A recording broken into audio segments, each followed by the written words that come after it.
it's a little painful to hear people talk about entrepreneurs as though they're small bits and pieces, when in fact, I'm with Archimedes. Archimedes says, give me a lever and a place to stand, I'll move the world. Well, entrepreneurs are that lever, and entrepreneurs move the world. Maybe turn entrepreneurs' attention, more of entrepreneurs' attention, away from dog walking and dating apps, and away from helping us slavishly pay attention to our phones in a way that allows us to click on more ads. Just maybe.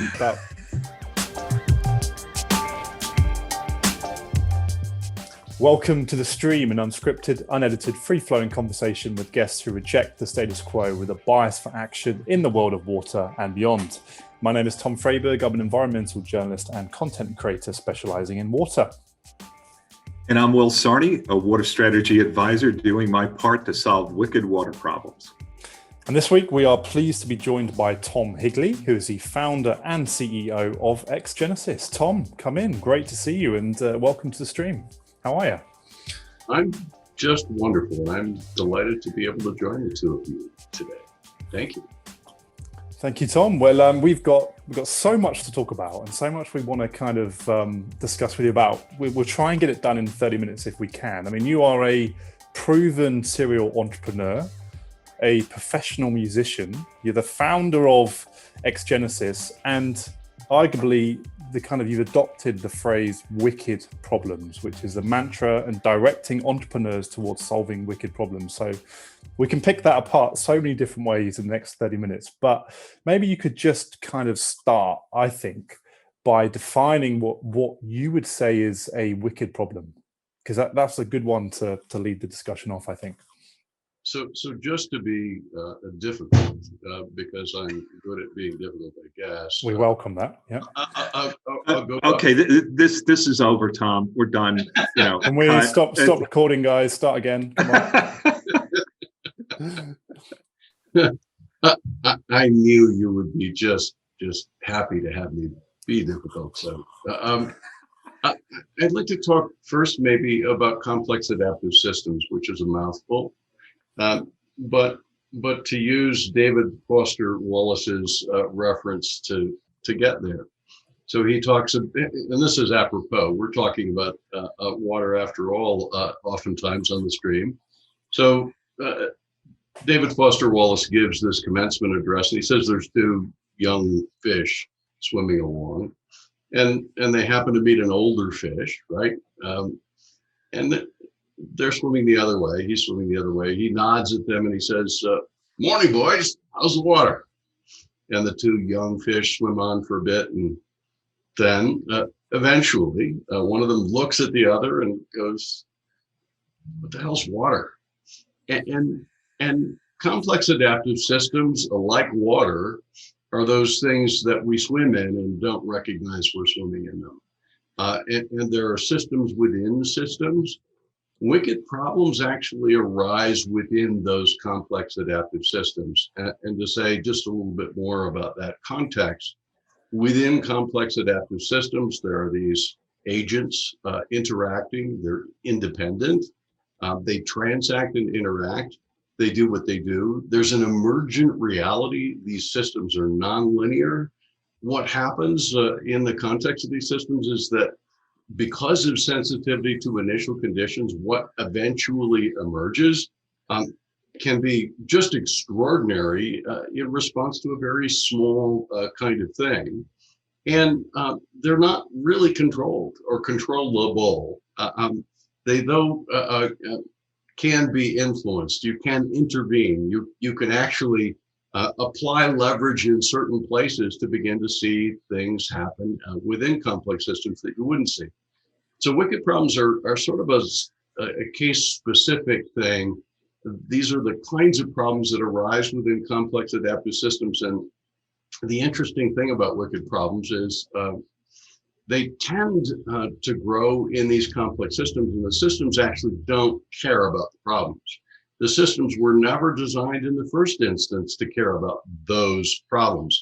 The problems, in effect, are externalities, challenges, issues that grow up because the systems themselves were designed for another purpose entirely. So we see this all the time. And that long-winded way of talking about things lets me say a little bit more about why we began to focus here. I came up through a circuitous collection of things. You mentioned I was a musician, I was an attorney. I'd started 7 ventures by the time I got around to doing what this is all about, some 6-7 years ago. And here's what the impetus was. Here's what drove this. Here's why wicked problems became important. You know, number one, it became clear to me that what entrepreneurs and investors were doing was problematic. I saw all sorts of great entrepreneurs, people that were friends of mine, myself included.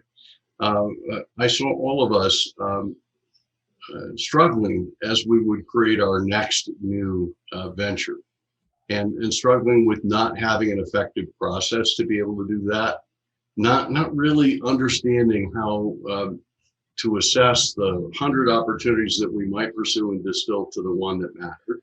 But the other thing I saw was that, you know, too many of us, and this was really painful, too many of us were actually getting really good at stuff that didn't really matter very much. Right?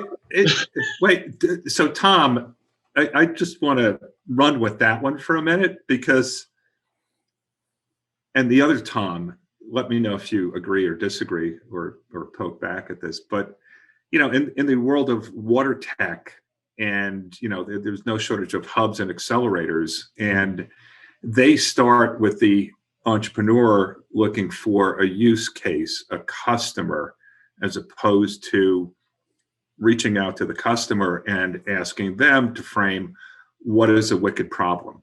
And, you know, in a lot of ways, the water sector is thinking about it the wrong way.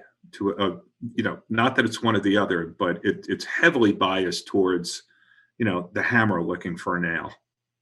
I don't know. I mean, do you guys see that? And I think yes and no. I think there are certain accelerator programs that promote the solution that then go and look for the challenge. But there are perhaps co-creation programs. I mean, the Innovation Lab in the UK is a classic where startups are kind of incubated into the utility environment to then co-create on a real life problem. So there are examples of both, I think. But Tom, okay. So I think, yeah, it's a good point. But Tom, you believe, I mean, we can certainly unpack the wicked problem a bit more, but you believe entrepreneurs are the key kind of part of this ecosystem that can solve wicked problems, right? I do. Actually, I think Will has talked about this in some context before. I often talk about the notion that entrepreneurs are this almost atomic unit, able to really work with speed and focus in a way that is untrue of much of the rest of the ecosystem. So if we think about this X and Y axis and think about entrepreneurs as the smallest thing, but able to move with extraordinary speed and with great focus, when we think at the other end of the spectrum of governments and government actors and players that have extraordinary mass and scale and therefore are formidable, and therefore are able to apply great resources towards something, but will move often ponderously if they move at all. And along that scale, think about it, right?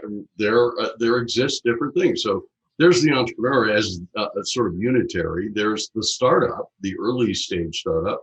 There's the more mature organization or company. There's large corporations, players in the marketplace that do what they do. There are academic institutions. So if you go through that scale, if you just think for a moment, you might imagine that the entrepreneur is so under-resourced. But in fact, the definition of entrepreneurship, and this is a Harvard Business School professor's definition, I really like it. Entrepreneurship is the pursuit of opportunity beyond resources controlled. So think of the entrepreneur as this seemingly under-resourced unit, having then to identify the resources that are required and bring them to bear, but able to move with blinding speed almost and just hyper focus to find the thing that needs doing, and find a way to pull those resources together to make those things happen. I sometimes say to people, eight of the top 10 market cap companies in the world today were started by entrepreneurs in just the last 50 to 25 years, something like that. Some of the more recent companies really just in the last 25 years. And these are the entrepreneurs whose names you'll know. Well, how fast did they have to move? What did they have to pull together to make this happen? And we're talking about Jobs and Gates. We're talking about Page and Brin. We're talking about Bezos. We're talking about Elon Musk. It's staggering, actually, how much has happened in those contexts.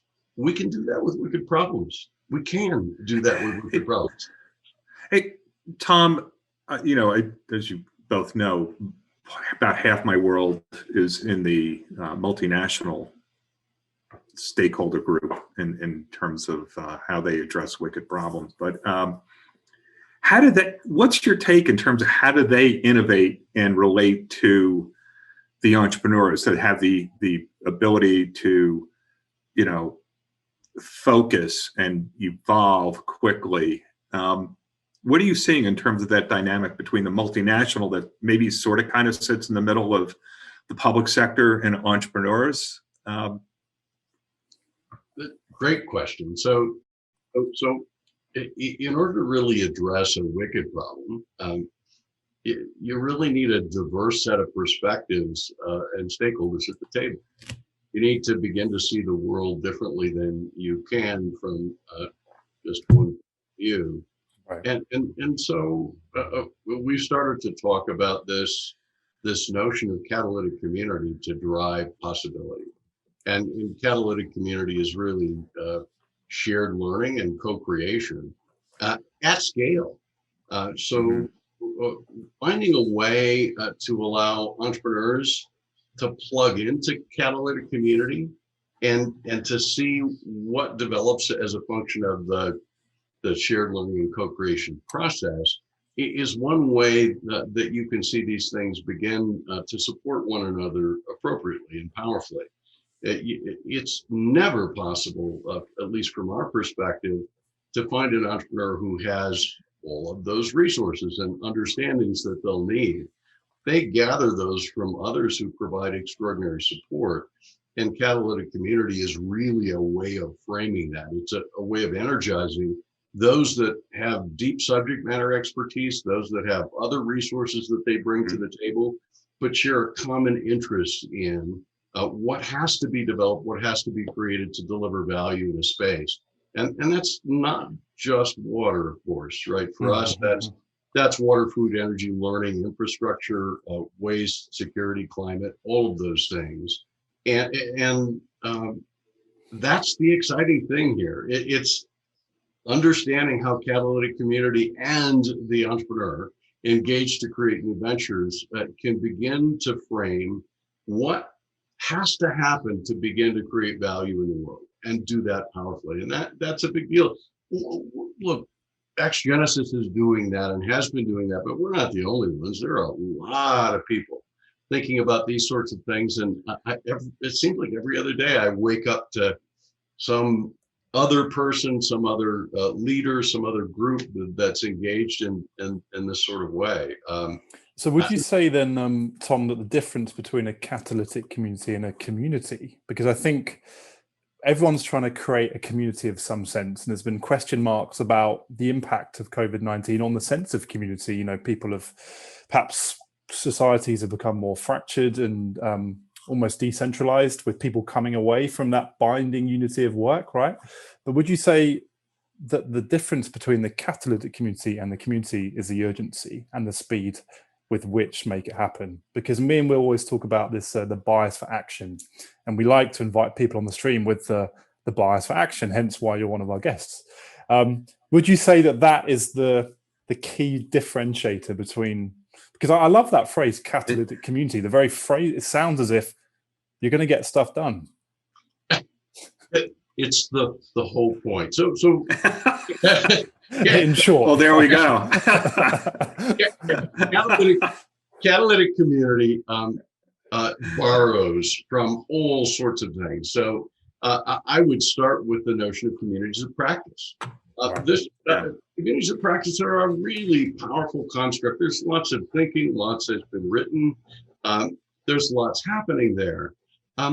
There's a not so subtle difference though, and that's that like communities of practice, catalytic communities are engaged in this shared learning. Maybe unlike communities of practice, catalytic communities are fundamentally about giving existence, giving reality to something that hasn't existed before. So it is co-creation, and it's co-creation that uses this catalytic force that remains in effect unchanged, that can continue to do what it does, that catalyst. And at the same time, it creates something that's new in the world and that's significant, substantial, sizable. So catalytic communities can be raised up, can actually be formed across all sorts of interests and concerns. It's not, this isn't just water. It isn't just entrepreneurship. It really is the coming together, the working together in a way that supports those twin notions of learning and co-creation. You know, you're going to keep coming back to the world of water. There's, a term of art, water stewardship, and one of the key dimensions to it is collective action. And, the community practitioners applaud that people are getting together and trying to do something together. But it strikes me as I listen to you that there's a big difference between collective action, let's get together and try and figure something out, versus being catalytic. I mean, when I hear you talk about it, there's a sense of urgency, there's a sense of creation. It's dynamic, as opposed to let's get together and see if we can all agree on doing a thing. Well, somewhat cynically, I'd say we'd all be dead by the time that ever happens. So, I don't know. Am I reading this incorrectly, you think, or being a little too extreme early in the morning? Well, that could be true, Will. I mean, I wake up this way, Tom. What can I say? but I'm reminded of a conversation I had with one of the principal sort of designers, developers, and proponents of collective action. We were walking together into a conference, and I heard him speak shortly thereafter. And I realized as he was framing a notion, and this isn't collective action per se, but it's a notion about entrepreneurs and the role they play. He had been talking about system entrepreneurs and system entrepreneurship, and I think very, very well intentioned. I actually loved the phrase. I hated the way it was framed. So what was discussed in that context was the notion of a system entrepreneur essentially working within a system, understanding that they were in a system and thereby sort of becoming subject to it and functioning with it. Maybe to repair it, maybe to leverage it, but I had hoped what he meant by systems entrepreneur, and what I would like system entrepreneur to mean, coming back to the difference between collective action and what catalytic community is in this. What I want entrepreneurs who are system entrepreneurs to do and to think about is that there are systems within which they operate, but they have choices. They will have to make a decision about whether to operate in the system and with the system and with that, the support of the system, or they have two other alternatives. Alternative number two is they can actually create what they create adjacent to the system.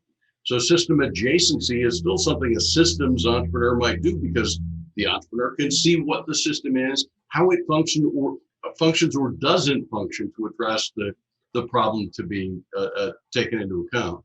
But the third thing an entrepreneur can do, it's not always a wise thing to do, but could be exactly the right thing to do.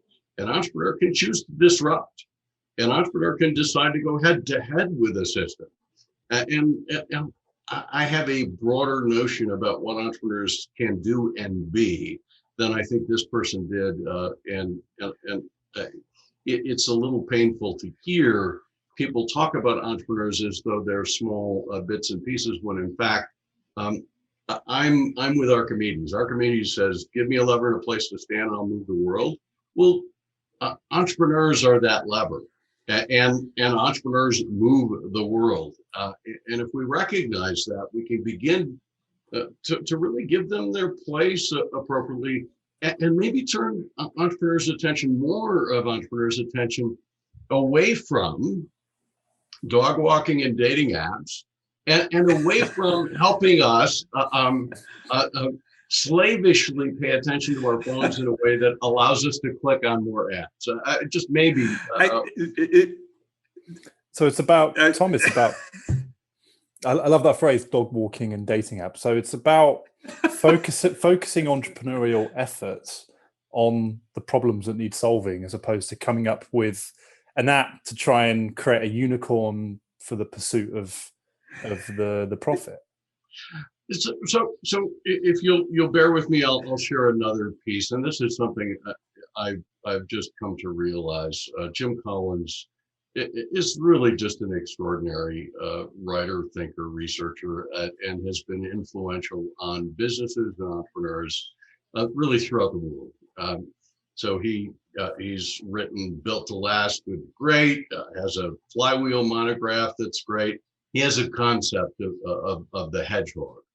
The hedgehog concept, if you've heard about this, is the notion that you really should find something that you're hugely passionate about, the one thing. That thing should be something you could be the best in the world at. And third, that thing should drive your economic engine. So that's the hedgehog concept. And he applies that to both corporations and to entrepreneurs. But I came to realize that the hedgehog concept is actually ikigai, an older Japanese concept, but with an amputated leg. So ikigai is what you love, right, what you're good at, what you can get paid for, and what the world needs. So Jim Collins' hedgehog concept doesn't include what the world needs. Why? Well, because in that construct, what the world needs is already determined by what people will pay for.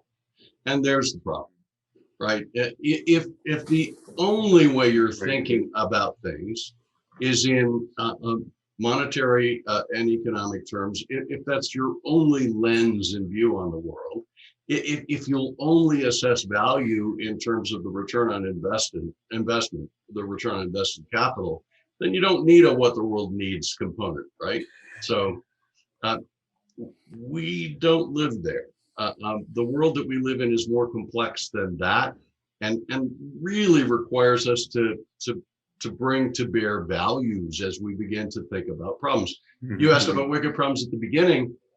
Part of what makes a wicked problem wicked is that there's no definitive formulation of a wicked problem. And by the way, there's no objective notion about what the outcome should be for a wicked problem either, which is why they tend to be avoided, and which is why purely economic theory and thinking about things won't get you where you need to go. So this is a big deal, and it's not trivial, and it's not easy. Well, I think wicked problems continually the goalposts move. So you can almost solve a wicked problem. If you take the example, Will, of water, of say access to clean water and sanitation, right? You could solve that as a wicked problem in one area, but then in another area, another country, it could rise up, right? So it's a problem that you're continually facing. But I love how you phrased the Jim Collins concept as the ikigai with the amputation, because I actually shared the ikigai post on social media, and quite a few people engage with it and Yeah. said love it. And I think for that, it's that sweet spot in the middle of those four elements you mentioned, right? So something you're good at, something you enjoy, something the world needs, and you can get paid for it. But if you venture too far off to one side of that Venn diagram, and you can get paid a lot of money for something, do you really enjoy the work you're doing? Potentially not. So it's all about self reward, isn't it? Something that you can offer the world and find ultimate reward from it, right in that sweet spot. So I mean, Will, would you say that you have found your ikigai?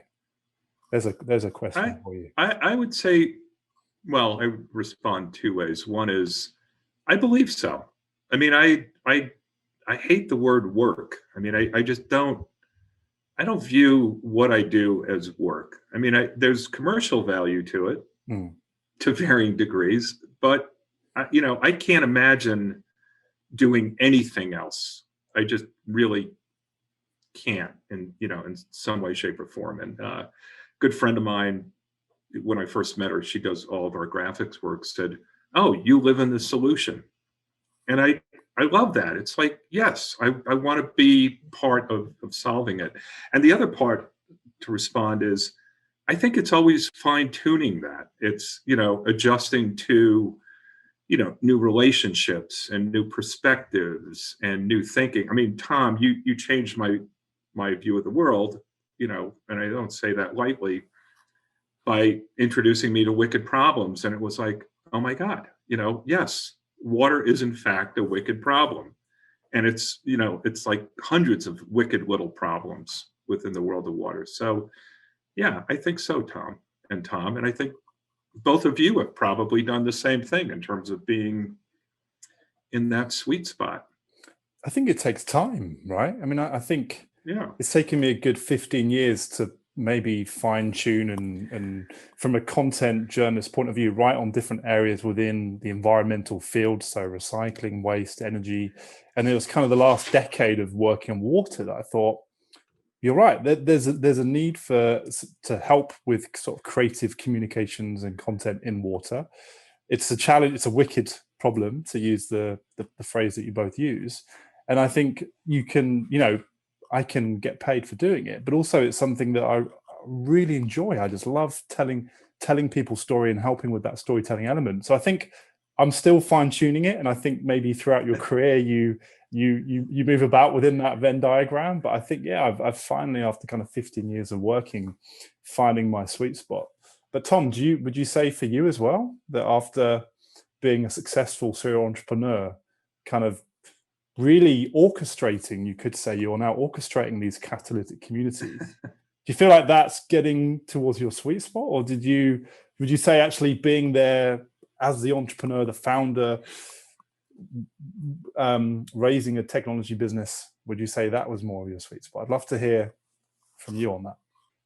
So it's absolutely clear to me, or it was clear to me after venture number 7 and before starting on this journey, on this path, that I probably was living in Jim Collins' worldview more than in the worldview I've just described.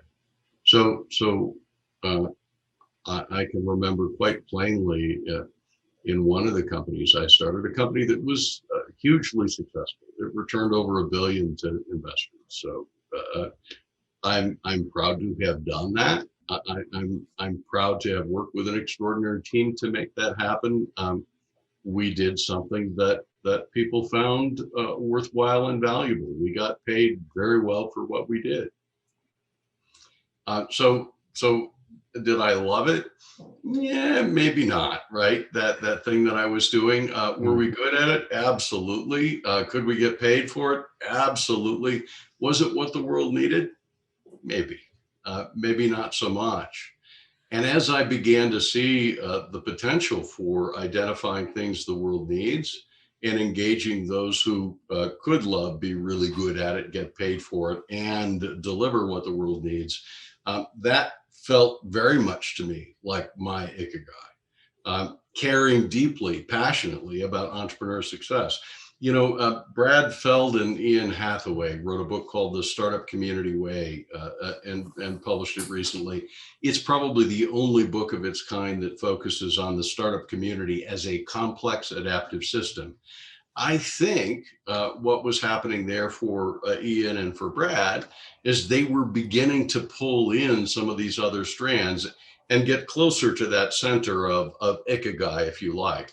We talk about that with slightly different terminology and describe that as founder opportunity fit. So founder opportunity fit is what we're hoping the entrepreneurs that we support will find in this. And when they pursue the challenges, the wicked problems related to water, we don't want them to find that sort of mere hedgehog related approach to things. We want them both personally and in the ventures they start to be at that place in the center that really makes sure it's drawing on all four of the things that we've just described. Tom, been engaged in the X Genesis program and have spoken to a number of prospective CEOs. And it really does strike me that the ideas that they are coming up with, they personally connect with. I'm excited about this idea or these two ideas, so that personal mission and commitment and drive just seems so much more apparent to me over the course of, being involved with, 10-10-10 and X Genesis. So it's really, it'll sound corny, but it's heartwarming to hear people so committed and so passionate about an idea, solving something. I want to say, I can't thank you enough, Will, and the others who've served as validators in the context of all of this, because of course, you make that possible because of the input, the perspective that you bring to bear. You and others who care deeply about the problems and challenges, you're able to help entrepreneurs see whether there's some sort of potential for founder opportunity fit for them. That couldn't happen otherwise. That really is a part of the core of the notion of the Catalytic community. Well, it's a two-way street. I mean, one of the things I love in those conversations and engagement is how they change my thinking. And fortunately, I don't I don't respond with, "Oh, it'll never work. We've never done it that way." It's I think you're good in terms of curating who shows up and being open to really thinking differently about the world that we historically live in. So it's exceptional, truly exceptional. Yeah, so one of the things that happened recently, Brad Feld had introduced me to Andy Stoll over at Kaufman Foundation. And Andy, in turn, Andy and I have been in these conversations, and he's brought up a couple of people and movements, things that are happening that I hadn't known about. And it's become clear to me that this thing that we're talking about, the notion of wicked problems, Horst Bertel, Melvin Weber, dilemmas in a general theory of planning, that's really the paper back in 1973 that surfaced the idea of wicked problems. All of those things have been happening in different pockets that really aren't communicating as closely as they might and need to. So Santa Fe Institute, in terms of complex adaptive systems, for sure, there's that. But I just learned of June Holly, who's now retired, but did network weaving, and just 20,000 people in her network and 1,000 facilitators doing things, but not connected to some of the other things, and certainly not as closely connected to entrepreneurship. And Tracy Irwin, have the two of you heard about Tracy Irwin? She teaches at Carnegie Mellon, the Carnegie Mellon Transition Design Institute, which comes online in the fall. I think Tracy Irwin may be more directly connected to all of the things that we talk about and a number of other things than almost anyone I've ever heard of. And all of this has happened because of the sort of conversations and connections that are being developed now. and you're really part of that. This sort of interaction and intersection of ideas and thinking that relates to complexity, to wicked problems, to entrepreneurship, to wicked problems in water, and who's doing what with those things, and how you think of phase transition from what we have now and what we'll do next. And look at what's happening now in the U.S. with the Jobs Act, the infrastructure proposals on the table. I expect that this year marks the start of possibility like we've never seen before. Wicked problems plus possibility, opportunity. Right. There you go. Just a kind of reflection on hearing from what you said, Will and Tom, on the X-Genesis. From kind of entrepreneurs that I know and speak to and innovators, being an entrepreneur is obviously very addictive. You hear about people that come into water, they kind of scale and sell a business and they go on to do it 2 or 3 times. So would you say within the Catalytic community and what you're doing with X-Genesis is if you can get people to find that ikigai with a wicked water problem, or a wicked problem per se, you can get them to stay within that region where they're needed the most? Would you, just to kind of hear from what you're both saying, that to me is one of the key benefits of what you're doing, is you're not only getting entrepreneurs to focus on a problem, but you're getting them to have that problem as part of their ikigai, and then they focus for the rest of their time, that atomic energy that you say. So that to me is a wonderful thing. It's that purpose that they found. Right. Right? Yeah. Exactly. Right. So that's it. Right. Entrepreneur success is our North Star. X-Genesis isn't successful, can't be successful unless entrepreneurs succeed. But our notion of success is a bigger notion of success than creating the next billionaire. That's not nearly enough. And by the way, when I say that, I'm not just talking about, well, let's create social ventures and let's create nonprofits. That's not what I'm saying at all. So Chamath from Social Capital was interviewed recently. Shane Parrish was talking to him, and Chamath says the world's first trillionaire will be in climate change. And I'm not going to make any statement about whether there should be trillionaires in the world. That isn't the point. The point is that value lies in that context where someone is addressing themselves to something that is a wicked problem that's aligned with their purpose. They care deeply about it. They're passionate about it. They can do it well. They can get paid for it. It clearly is something the world needs. We need vastly more of that, and it's possible. We've proven that it's possible, and we'll begin to prove that it's possible at scale. That's the thing I haven't said about X-Genesis, and probably should. So we started what we did in programs that were chunked 10 days at a time. 10 days, 10 entrepreneurs, 10 wicked problems. We now are a startup studio that operates over a 3-year time frame. And we're increasingly supporting a kind of notion of continuous throughput, where entrepreneurs could start at any time. They could choose where they want to focus their energies. But all of the things that we talk about in terms of catalytic community are the pool that they get to draw from to help them find founder opportunity fit in a context and really address themselves to creating something that works at scale. So this is a big deal to us. It's wonderful to have so many friends helping us support what we do. Couldn't do it without them. Great stuff. Well, Tom, we could honestly speak to you for hours about this stuff. So, yeah, just want to thank you. I think for you as well, having kind of wicked problems as part of your ikigai and bringing water in that and directing more entrepreneurs towards it. So, much welcomed. But Will, any kind of final comments from you? We're at about the 35-minute mark right now. Well, I regret that we didn't get to talk about bourbon, because not only have I learned about wicked problems from Tom, but I've now learned a lot about bourbon. But let's do that another time. One thing that is, for me personally, is very important about what Tom has done and continues to do is bringing in outsiders.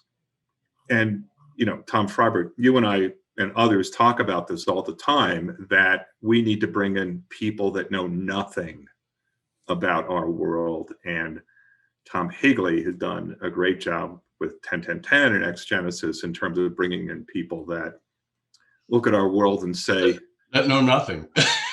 that know nothing. It's like, what do you, I love the aha of, I can't believe you never thought of this, or I can't believe you're doing it this way. Well, that's a gift, absolutely a gift. So my 2 to 3 cents, and we'll come back and talk about bourbon another time.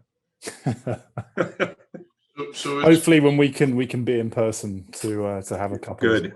Well, yeah, Tom, thank you very much for your time. We really appreciate it. Good luck for the rest of the Ex Genesis program, and yeah, look forward to catching up with you soon. Thanks, Will. Well, thank you so very much. It was my pleasure. Really appreciate it.